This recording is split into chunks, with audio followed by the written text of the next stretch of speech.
아멘. 네, 우리가 지난 주간에는 우리 교회 설립 69주년이었죠. 그 같은 교회 생일을 만날 때마다 갖는 생각이 있습니다. 바로 이 땅에 하나님께서 교회를 세우신 목적이죠. 어떤 이유로 이 땅에 교회를 세우셨는가, 주님의 뜻을 돌아보곤 합니다. 우리 사람도 마찬가지입니다. 자신의 생일을 만날 때마다 나는 이 땅에 어떤 사명을 가지고 태어났는가, 그리고 나는 그 사명 가운데 지금 어떻게 살아가고 있는가 한 번쯤 생각해 보는 것이죠. 이 생각은 여러모로 많이 유익합니다. 생각에 대한 파스칼이 말이 있죠. 인간은 생각하는 갈대다. 인간은 갈대처럼 연약하지만 생각하는 존재라는 말입니다. 그래서 그 생각 때문에 연약한 인간이 위대한 존재로 세상을 살아갈 수가 있는 것이죠. 그 생각을 통해서 우리는 무의미한 삶을 되돌아보기도 하고, 혹시 바른 길, 신앙의 길 정도를 걸어가다가 혹시 살짝 곁길로 벗어나 있다면 다시 바른 길, 제 길로 돌아오게 되기도 하죠. 또한 생각에 대한 다른 말이 있는데요. 생각은 목적을 인도하고, 목적은 행동으로 인도하고, 행동은 습관으로부터 나온다. 습관은 인격을 결정하고, 또한 인격은 운명을 결정한다라는 말도 있습니다. 타일론 에드워드의 말입니다. 그의 말을 보면은 우리의 운명까지 결정할 수 있는 이 놀라운 변화라고 하는 것은 바로 작은 그 시발점에 드는 생각으로부터 시작된다는 거죠. 생각이 달라지면 말, 행동, 인격, 그리고 습관뿐만 아니라 운명이 달라지는 놀라운 변화가 시작된다고 말합니다. 우리는 한 해 살아가면서 변화와 성숙을 경험하죠. 그리고 한 해를 살아오면서 개인적으로나 우리 교회라고 하는 신앙 공동체도 되돌아보면 이런저런 일 가운데 스며 있는 하나님의 은혜를 생각해 보게 됩니다. 그리고 우리는 또한 감사하죠. 마침 지난주에 한 아는 분이 저에게 은혜라고 하는 그런 찬양을 보내줘서 여러 번 듣고 연습을 했어요. 1부 때는 7시 반엔 잘했는데 9시 때는 조금 헤맸어요. 악보 없이 그냥 혼자 해보기로 했어요. 내가 누려왔던 모든 것들이, 내가 지나왔던 모든 시간이, 내가 걸어왔던 모든 순간이 당연한 것 아니라 은혜였소. 아침 해가 뜨고 저녁에 노을, 봄의 꽃향기와 가을의 열매, 변하는 계절의 모든 순간이 당연한 것 아니라 은혜였소. 모든 것이 은혜, 은혜, 은혜, 한없는 은혜, 내 삶에 당연한 것 하나도 없었던 것을, 모든 것이 은혜, 은혜였소. 아멘. 7시 반 때 잘 부른 게 진짜 은혜였네, 보니까. 가사 내용을 볼 때 생각할수록 이렇게 은혜가 될 수가 없어요. 참 가사가 은혜, 모든 순간순간마다 은혜 아닌 것이 없고 은혜가 스며 있지 않은 게 없다. 2절까지 있는데 시간 관계상 여기 불렀습니다만, 그러나 또한 우리가 지난 세월의 은혜를 생각할 때는 우리 한국교회가 성도들이 가장 사랑하는 곡 중에 하나가 바로 301장 지금까지 지내온 것. 지금까지 지내온 것 주의 크신 은혜라, 한이 없는 주의 사랑 어찌 이루 말하랴. 자나깨나 주의 손이 항상 살펴주시고 모든 일을 주 안에서 형통하게 하시네. 아멘. 지난 세월 다 하나님의 은혜였죠. 이 찬송가 301장을 작곡하신 박재훈 목사님이라고 계신데요, 그분이 지난 8월에 100세까지 사시다가 하늘에 부름받고 가셨습니다. 자, 이분은 자신이 지었던 지금까지 지내온 게 하나님의 은혜다라고 하는 하나님의 은혜의 고백의 삶을 사셨다고 합니다. 그리고 그분의 삶 속에 항상 주의 손이 자신을 살펴주시고 모든 일을 주 안에서 형통하게 하신다라고 하는 그런 믿음의 고백처럼 이 땅에서 장수의 복과 형통의 복을 누렸다고 합니다. 신앙 고백이죠. 여러분, 입술의 고백이 중요합니다. 입술의 고백이 중요합니다. 좋은 입술의 고백을 하고 살아야 됩니다. 여러분, 이 같은 이 믿음의 고백을 담은 찬양을 하나님께서 참 기뻐하시지요. 이 같은 여러분 아름다운 신앙의 고백을 얼마나 기뻐하시는지 시편 69편 30절 31절에 보면은 그런 찬양, 곡조부터 노래를 얼마나 기뻐하시는지 뿔과 굽이는 황소를 잡아들임보다도 훨씬 더 내가 그런 노래, 그런 찬양을 더 좋아해 라고 말씀하시므로 찬양을 기뻐하신다고 우리에게 말씀해 주시잖아요. 그래서 우리가 하나님께 감사하며 하나님을 찬송하고 노래 부르는 것은 우리가 하나님께 받은 은혜에 대한 부분적인 응답일 수도 있다는 점이죠. 그것이 응답일 수 있는 것은 시편 116편 12절에 이렇게 말씀하죠. 내게 주신 모든 은혜를 내가 여호와께 무엇으로 보답할고 찬양으로도 해도 좋지. 그런 거예요. 이처럼 우리가 하나님께 받은 은혜에 대해서 어떻게 보답할까라고 하는 이 시편 기자와 같은 그런 고민, 생각과 고민을 한다고 하는 것은 참으로 하나님 보시기에 기쁘고 아름답고 복된 일을 할 수 있습니다. 그래서 어떻게 하나님의 은혜에 보답할까 하고 생각하며 새로운 삶을 또 다짐해 보죠.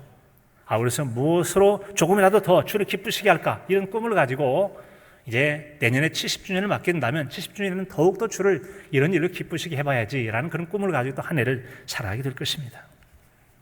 우리가 한 해를 살아가는 출발점을 여러분 연초로 잡을 수도 있죠. 1월 1일 새로 출발하니까 지금부터 1년 잘 살아보자. 그런가 하면 모든 시간은 연결이 돼 있어.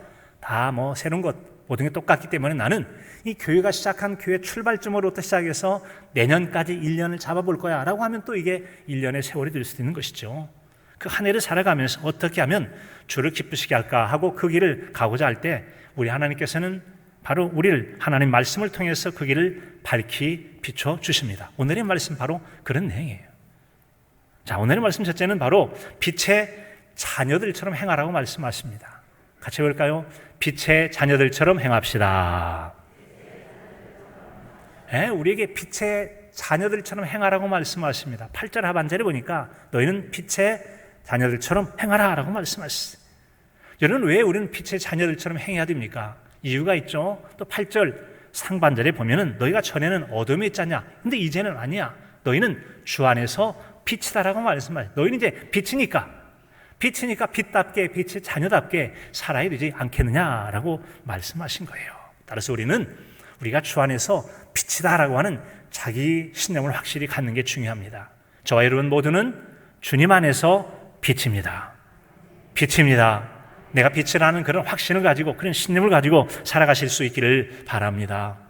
똑같은 사람이라도 내가 어떤 생각, 어떤 가치관이나 신념을 가지냐에 따라서 같은 사람이 전혀 다른 삶을 살아가게 돼요.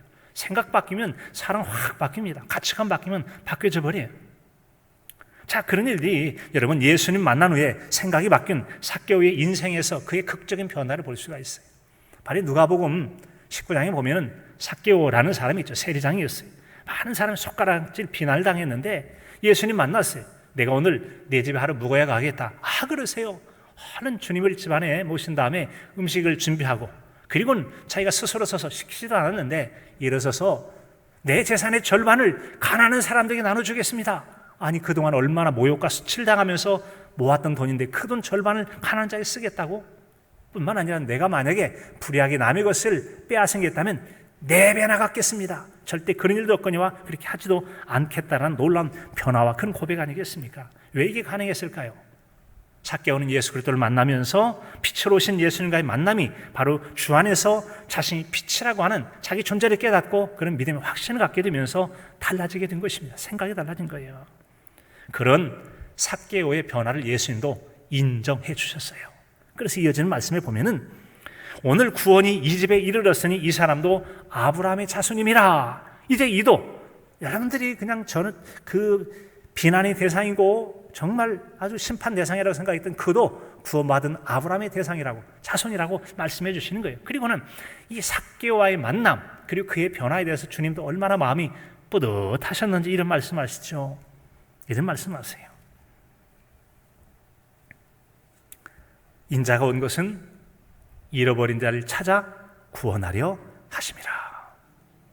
삭개오 같은 사람 만나서 구원하려고 내가 이 땅에 왔다. 얼마나 마음이 좋으셨으면 그 삭개오 앞에서 바로 이런 일들이 위해서 내가 온 거야 라고 주님 말씀하셨겠냐는 거죠. 따라서 우리가 빛의 자녀들처럼 행하며 살아가려면 주 안에서 빛이라고 하는 자기 정체감, 나는 그런 존재라고 하는 그런 생각, 그런 가치관을 갖는 게 참으로 중요합니다. 우리가 그렇게 빛의 자녀라는 정체감을 가지고 살면 당연히 그에 따른 결과가 나오게 돼 있죠. 그래서 빛의 자녀다운 삶을 살면 빛의 열매를 맺게 되는 것입니다. 과일나무마다 각각 종류대로 그런 열매를 맺죠. 이제 추석에 다가오다 보니까 점점 열매가 익어가는데 제가 엊그제 이 앞마당 그 끝에 있는 감나무를 보니까 감이 약간 노른빛이 들더라고요. 되게 노른빛이 들기 시작하면 추석이 가까웠구나라는 그런 때가 되잖아요. 익어가고 있는 거예요. 자, 여러분, 감나무는 감을 엽니다. 사과나무는 사과의 열매를 맺어요. 그렇다면 여러분, 우리는 빛이에요. 빛의 자녀예요. 그렇다면 우리는 어떤 열매를 맺어야 되겠습니까? 더 말할 필요 없이 당연히 빛의 열매, 빛의 자녀의 열매를 맺어야 되는 것이죠. 어떤 것이 빛의 열매입니까? 오늘의 말씀 9절에서 이렇게 들려주고 있잖아요. 빛의 열매는 모든 착함과 의로움과 진실함이니라. 모든 착함, 의로움, 진실함, 어려운 내용 아니죠? 그렇습니다. 우리가 이처럼 여러분 빛이라면, 빛의 자녀께 산다면 당연히 맺을 열매가 의로움, 착함, 진실함이에요. 이같이 빛인 것과 우리가 또 맺어야 될 열매에 대해서 예수님은 마태복음 5장 14절 이하에서 말씀하시죠. 너희는 세상의 빛이라. 같이 해볼까요? 나는 세상의 빛입니다. 나는 세상의 빛입니다. 너희는 세상의 빛이라. 사류의 동네가 숨겨질 수 없다. 등불을 켜서 말 아래 덮어놓지 않는다. 등경 위에 등잔대에 올려놓지. 왜? 집안에 있는 모든 사람을 비추게 하려고 그런 거 아니겠느냐.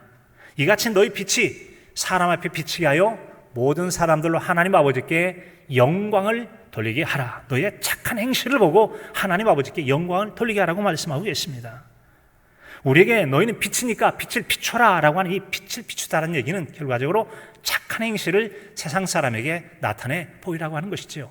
그리고 우리 주변 사람들 가운데 나로 말미암아 그의 삶이 변화되었고 하나님께 영광을 돌린다면 내가 제대로 빛을 발휘하는 거죠. 근데 나 때문에 누군가 마음이 상하고 변화가 되어 있고 나빠지고 있다면 빛이 아니라 어둠을 비친 자라고 볼 수 있는 거죠. 빛을 비춰서 하나님께 영광을 돌리게 하라. 행실로 맺는 열매는 곧 하나님 아버지께 영광을 돌리는 것이라고 말씀해 주고 있는 겁니다. 사랑하는 성도 여러분, 나는 주님 안에서 빛된 자녀로 어떤 열매를 맺어가고 있는지 한번 생각해 보시기 바랍니다. 여러분들은 빛의 자녀로서 주 안에서 어떤 열매를 맺어가고 계십니까? 우리가 빛의 자녀로서 어떤 열매를 맺어가려면 결코 열매 맺지 못하고 쭉정이가 맺지 않은 것들을 피해야만 됩니다. 즉 피해를 주는 것들을 막아내야 되는 거죠. 농사를 짓는 분들에게 있어서는 농사에 결정적 타격을 주는 것을 막아내기 위해서 애를 씁니다. 갑자기 추워지는 것, 냉의 피해를 막아야 되죠. 너무 무더위도 좀 환기를 시켜서 온도를 조절해 줘야 돼요. 비가 너무 많이 와도 뿌리가 썩은 병이라든지 상할 수도 있기도 하죠. 우박이 내리는 것 어찌 볼 수는 없지만 하여튼 막으려고 최선을 해봐야 됩니다. 그뿐만 아니라 여러분 병해충, 새들이 와서 열매를 다 쪼아먹는다든지 그물이 치기도 하잖아요. 그리고 병해충들은 구제, 약을 뿌려서라도 막아내야만 그 열매들이 지켜지게 되는 겁니다. 여러분 이것을 하지 못하면 한순간에 다 얼어 죽는다든지 다 바람에 떨어져 버린다든지 하면은 치명타를 입게 있기 때문에 지켜가야 되는 거 아니겠어요? 바로 그런 점에 대해서 11절, 12절에 말씀합니다. 너희는 열매 없는 어둠의 일에 참여하지 말고 도리어 책망하라. 열매도 맺지 못할 부끄러운 일들, 어두운 일에 참여하지 마. 그런 일이 있으면 그러면 안 되지. 빛의 자녀는 우리가 그러면 안 돼 라고 단호하게 오히려 책망까지 하라고 말합니다. 왜냐하면 그들이 은밀히 행하는 것은 말하기도 부끄러운 것들이니라. 성도로서 입에 올리기 부끄럽고 수태와 같은 그런 일들을 해서는 안 되는데 그런 일을 하더라는 거죠. 그러나 책망받는 모든 것은 빛으로 말미암아 드러나나니 드러나는 것마다 빛이니라. 빛이 비추면 숨겨질 게 없다는 겁니다. 어떤 숨겨짐이라도 빛이 다 비추면 다 드러나게 되겠다는 거죠. 그때 빛으로 말미암아 드러나는 것이 부끄러움이야 되겠습니까? 우리는 빛의 열매가 드러나도록 숨겨진 우리의 삶을 통해 빛의 열매를 맺어가는 우리 모두야 될 줄로 믿습니다. 네, 우리의 헛고생하지 않고 땀 흘린 대가를 거둬야 할 것입니다. 바로는 충실한 열매를 맺어가야 되죠. 이유가 있습니다. 그런 열매를 맺으면 복이 되거든요. 포도나무 비유를 들려주고 있는 요한복음 15장 8절에 보면 예수님이 이렇게 들려주십니다. 너희가 열매를 많이 맺으면 내 아버지께서 영광을 받을 것이요 너희는 내 제자가 되리라. 아멘. 열매를 맺으면 하나님 아버지께서 영광을 받을 것이요 너희는 내 제자가 되리라. 신앙의 열매가 하나님의 영광이 된다는 겁니다. 그리고 이 시대도 예수님의 제자가 될 수 있는 거, 예수님 시대 때만 예수님의 제자라는 것이 아니라 이 시대도 그래, 너 참 내 제자답다 라고 말씀하는 사람, 믿음의 열매를 맺어가는 사람이죠. 삭개와 같이 주님 안에서 변화되어 맺은 열매에 대하여 바울 사도는 또한 이렇게 말씀하죠. 삭개는 완전히 변화되었고 새로운 삶을 살잖아요. 고린도서 5장 17절로 19절까지 말씀해 보면요, 그런즉 누구든지 그리스도 안에 있으면 새로운 피조물이라 이전 것은 지나갔으니 보라 새 것이 되었도다. 보라 새 것이 되었도다. 주님 안에 새로워지셨습니까? 당연히 새로워져야 됩니다. 새로워진 사람에게 우리 주님께서 직분을 주셨어요. 화목하게 하는 직분을 주셨다라고 말씀하시고 화목하라고 우리에게 말씀을 부탁하셨다고 하는 것입니다. 내가 살아가면서 지금 우리는 화목을 이루는 사람입니까? 갈등과 다툼을 이루는 사람입니까? 어떤 삶을 살아간지, 우리가 거듭난 그리스도 안에 새로운 피조물이 된 자라면 우리에게 주어진 직분이 뭐냐? 화목하게 하는 직분이라는 거죠. 이 화목의 직분이 얼마나 중요합니까? 네, 이런 화목의 직분으로 맺는 열매에 대해서 뒤따르는 복에 대해서 예수님은 산상복원의 8복을 말씀할 때 마태복음 5장 9절에서 이렇게 들려주십니다. 화평하게 하는 자는 복이 있나니 그들이 하나님의 아들이라 일컬음을 받을 것임이요. 하나님의 아들이라 일컬음을 받을 것임이요. 아멘. 여러분 그렇습니다. 이렇게 복된 거예요. 화목하게 하는 게 그래 하나님의 아들이라. 이처럼 주 안에서 빛인 우린 빛의 자녀로서 건강한 자기 정체성, 나는 빛이야, 빛의 자녀야, 내가 맺을 열매는 빛의 열매지 라고 하는 그런 마음을 가지고 많은 열매를 맺어야 할 것입니다. 특히 하나님께서 우리에게 맡기신 화목하게 하는 직분을 따라서 화목하게 하는 열매를 맺어갈 수가 있어요. 이 여러분 화목은 두 가지가 있잖아요. 사람 사이 화목하게 하는 화평을 이룰 수 있는가 하면 사람과 하나님 사이 화목을 이루는 거, 이걸 가리키는 전도라고 하죠. 전도를 통해서 막힌 담을 헐고 원수되었던 관계를 화목하게 하는 것이 전도라고 하는 것입니다. 이런 열매를 많이 맺게 될 때 하나님께 영광을 받을 것이고 우리 주님께서 우리를 제자라 일컫고 화목하게 하는 그런 하나님의 아들아 일컬음 받는 복이 있게 될 줄로 믿습니다. 그런 은혜가 저와 여러분의 삶이 되시기를 간절함으로 축복합니다. 우리가 빛의 자녀로서 화목하게 하는 직분을 비롯한 신앙이 많은 열매를 맺으려면 어떻게 해야 될까? 그것은 곧 우리가 이 대답은 어떻게 하면 주님을 기쁘시게 할까라고 하는 그 대답에서 우리는 열매를 맺어갈 수 있는 비결을 찾아갈 수가 있습니다. 그래서 바울 사도는 두 번째로 주를 기쁘시게 하기를 시험하라라고 말씀했어요. 주를 기쁘시게 하기를 시험하라. 여기서 말하는 주를 기쁘시게 하기를 시험하라라고 하는 시험이라는 이 말은 다른 말의 의미로 보면 발견하다, 알아보다, 찾아보다, 풀다. 문제가 이게 정말 뭐지? 물음표를 찍어서 이게 뭐지? 아하, 그거로구나. 드디어 내가 풀어냈어, 해결했어, 발견했어, 알아냈어, 찾아냈어. 이게 바로 시험하라는 것입니다. 가장 적절한 것이 무엇이냐를 알아보는 것이죠. 여러분, 우리가 인생을 살아가면서 한 해 한 해 지나가고 어느 일정한 때가 될 때 가슴이 뿌듯하고 만족한 분이 있습니다. 그런가 하면 왠지 마음이 허전하고 바람에 날려가는 겨같이 인생이 좀 허무하게 느껴지는 분도 있기도 할 것입니다. 왜 같은 인생을 살아감에도 불구하고 그런 차이가 발생하는가? 그것은 바로 우리 세월 속에서 우리가 맺어가는 인생의 열매에 따라서 그 마음의 감정 상태가 달라집니다. 여러분, 봄철에 씨앗을 뿌리고 열심히 가꾼, 그래서 잘 농사가 됐다면 가을철에 농부의 마음이 뿌듯하고 행복할 것입니다. 그런데 잘 하지도 못하고 잘못 선택하고 게으름 피우다가 온통 그냥 논밭이 풀밭이고 다 병의 축이 먹어가지고 그 별로 변변치 못한 것만 남아있다면 어찌 그 마음이 기쁘게 해서 한 해 또 헛살았네 하고 허망한 생각밖에 더 들겠습니까? 자, 이처럼 우리는 그런 변화, 또 변화를 위한 도전이 필요하다는 거죠. 그래서 변화를 위하여 도전하는 사람이 성장을 하게 되는 그런 은혜를 입게 된다는 것입니다. 자, 여러분, 농사를 짓는 분들도 더 많은 수확을 안전하게 거두기 위해서 많은 노력을 하게 되죠. 벼 품종에 개발을 합니다. 전문가를 통해서 개발하게 되죠. 그것은 키가 적당히 커야 돼요. 쓰러질 것이냐 안 쓰러질 것이냐, 병해충에 강하냐 어쩌느냐, 많은 열매를 맺느냐, 또 미질이라든지 또 과일의 그 당도라든지 이런 것들을 생각하면서 개발하게 됩니다. 뿐만 아니라 그것이 살아갈 수 있는 땅을 비옥하게 하도록 땅을 가꾸는 일을 하게 되죠. 종자 좋고 땅 좋아도 그래도 또 이 병해충 막는 한계가 있기 때문에 병해충을 막아내는 그런 일들을 통해서 정성스럽게 돌봄으로 수고해야만 좋은 결과를 얻어요. 수고 없이 거둬지는 게 없다는 말이죠. 그래서 성실한 농부 가운데 진리처럼 그분들이 귀하게 여기는 귀감되는 진리가 있죠. 사람이 무엇을 심든지 그대로 거둔다는 거예요. 같이 볼까요? 무엇을 심든지 그대로 거둡니다. 그렇습니다. 콩 심는데 콩 나고 팥 심는데 팥 납니다. 눈물을 흘리며 씨를 뿌리러 나가는 자가 기쁨으로 단을 거두게 됩니다. 이것이 바로 여러분 심은 대로 거두는 비결이 아니겠어요? 그래서 아무런 눈물이나 수고나 여러분 고통 없이 편하고 게으르게 사는 농부는 무성한 잡초와 병해충에 시달려서 별 볼품없는 그런 것들밖에 거둘 게 없다는 거죠. 그것은 비단 여러분 논밭에 심고 가꾸는 농사만 그런 건 아니죠. 우리 산업도 마찬가지, 일도 마찬가지잖아요. 우리 인생의 삶도 마찬가지고요. 또 우리 신앙의 영역도 마찬가지입니다. 신앙의 영역에 있어서도 똑같이 믿음의 열매를 맺어갈 수 있는 것입니다. 하나님 말씀에 대한 순종하는 믿음 생활은 거둘 것이 많은 믿음의 열매를 맺고 우리 주님 앞에 칭찬과 상급을 얻게 될 것입니다. 하나님 말씀과 상관없이 자기 생각대로 자기 속인의 좋은 대로 살아가는 사람은 자칫 우리 주님께 책망과 심판이 뒤따르게 될 것입니다. 그래서 우리는 무엇에 관심을 가지고 힘을 쓰며 살아가야 될지 그 일에 대한 분별이 필요합니다. 부지런히 살피고 바른 선택을 해서 성실한 농부와 같이 살아가는 것, 이것이 바로 시험에 관한 과정이죠. 그렇습니다. 그런 사람이 인생의 가을에 곡식이면 곡식, 믿으면 믿음, 인생의 여러 가지 일이면 일, 인간관계 여러 가지 삶의 열매를 맺게 됩니다. 그 변화와 도전이 바로 성장과 성숙을 통해 많은 열매를 맺게 하는 것입니다. 그런 열매를 맺으려면 여러분 우리는 어떻게 해야 되겠습니까?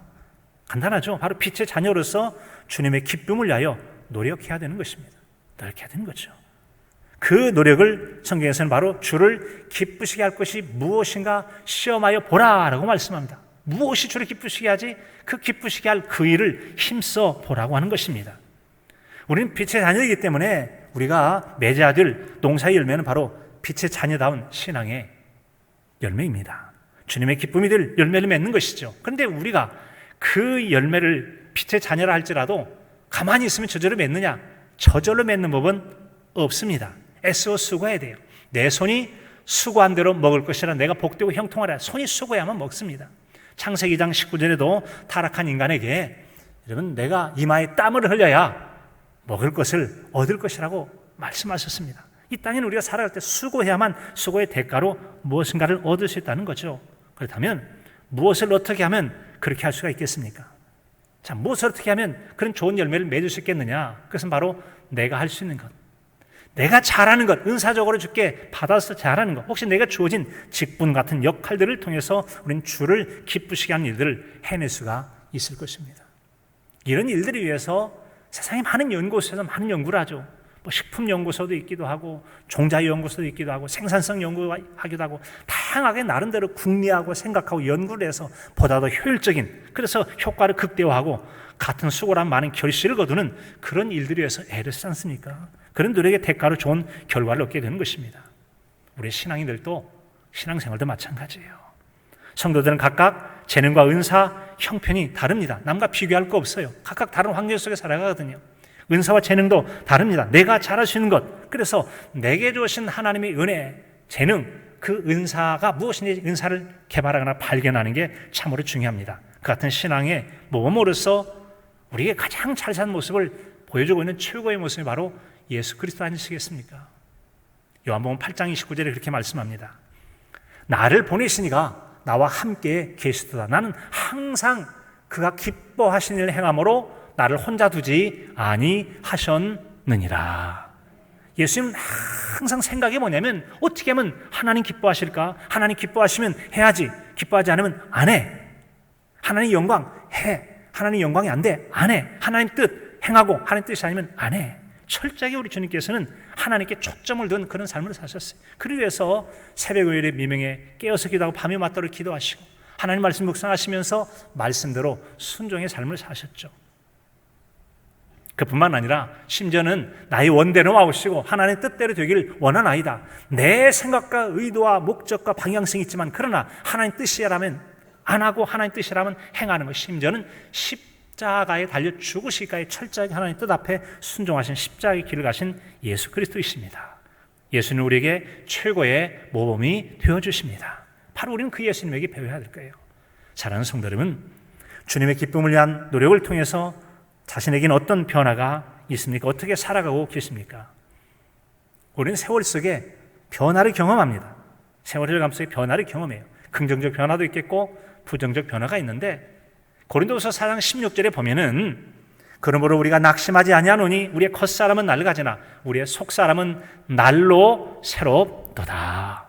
세월이 지나면 어김없이 늙어간다는 얘기예요. 몸이 약해져가요. 병들어 갑니다. 기억력도 상합니다. 힘도 약해집니다. 옛날만큼 열심히 섬기기 어려워요. 그런데 희망이 한 가지가 있습니다. 그 중에 하나, 육신은 낡아지지만 속사람은 날로 새로. 같이 읽습니다. 속사람은 날로 새로워지도다. 아멘. 바로 여기에 소망이 있습니다. 따라서 우리의 관심을 가져야 될 것은 변화의 가능성과 기대도 좋을 속사람이 되어야 된다는 거죠. 그런 속사람의 변화를 위해서 우리 꼭 필요한 그것이 뭐냐? 예수 그리스도의 마음을 닮는 거 아니겠습니까? 빌립보서 2장 5절에 보면 너희 안에 이 마음을 품어라 곧 그리스도 예수의 마음이니 그는 검은 하나님의 본체시나 하나님과 동등됨을 취할 것을 여기지 않고 오히려 자기를 비워 종의 형체를 가져 사람들과 같이 되었고 자기를 낮추사 십자가에 죽으시기까지 자신을 내어주신 분이 예수 그리스도 아니시겠습니까? 예수 그리스도를 닮기를 힘써야 될 우리일 줄로 믿습니다. 우리일 줄로 믿습니다. 그래 또 하나, 여러분 그런 좋은 열매를 맺어가기 위해서는 바로 하나님의 뜻이면 행하고 사람의 뜻이면 거부하는 것이죠. 마태복음 16장 24절 그 구절에 나와 있죠. 예수님께서 가이사랴 빌립보의 사람들이 나를 누구라고 하느냐? 주는 그리스도시요 살아계신 하나님의 아들이시죠. 참 잘 말했다. 칭찬하십니다. 그리고는 이제 내가 몇 날 지난 다음에 고난을 받고 십자가에 달려 죽을 것이다. 아니 되옵니다.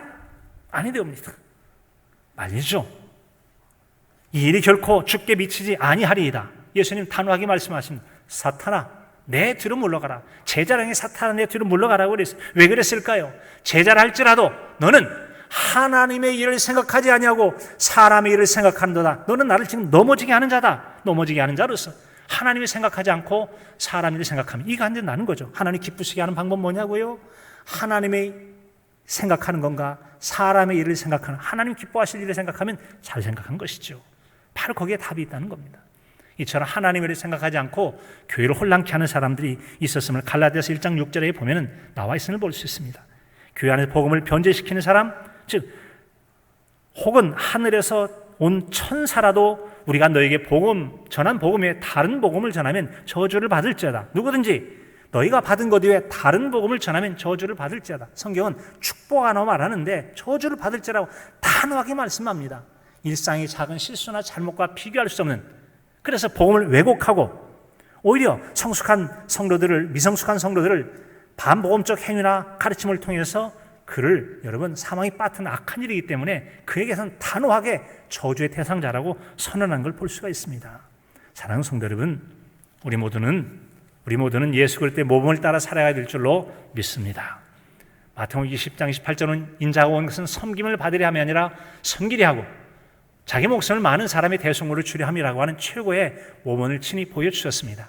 하나님 기쁘시게 하는 그 길은 예수 그리스도를 따라 살아간 그 길입니다. 그 길을 통해서 많은 여러분 열매를 맺고 또 주를 기쁘시게 하는 성도로 살아가는 복 있는 저 여러분의 삶이 되시기를 간절함으로 축복합니다.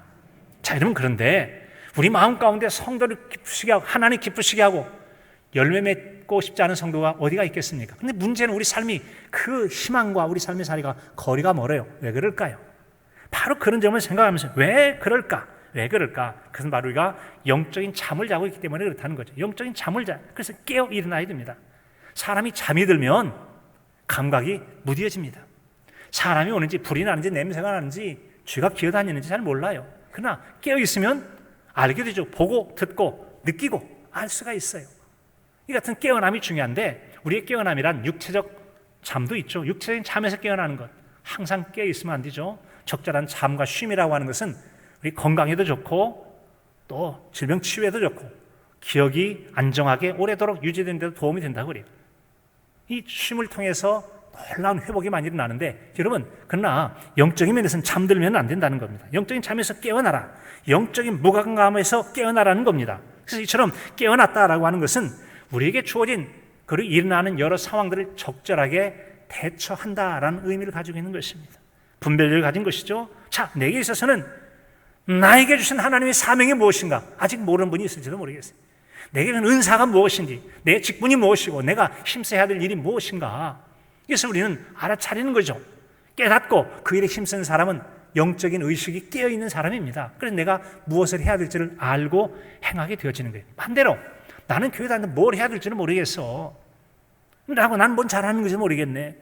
나를 하나님께 말씀하신 적도 없어. 사명도 은사도 그리고 내게 준 직분에 대한 소명의식도 없다면 어쩌면 내가 영적 잠들어 있지 않는지를 자신 한번 생각해 보시기 바랍니다. 영적인 깨어있음의 인생을 사실 수 있기를 바랍니다. 깨어 사실 수 있기를 바랍니다. 우리 여러분 그래야 됩니다. 어젯밤에 설교를 준비하다가 잠깐 교회들에 나갔어요. 그랬더니 저 캄캄한 시간이었는데 저 교회들 저쪽 편 벚나무 있는 쪽에 보니까 약간 작은 목소리가 들려요. 물론 기왕 그 길로 가던 길은. 그리고 가까이 가보니까 풀이 막 큰 풀더미가 있는 거예요.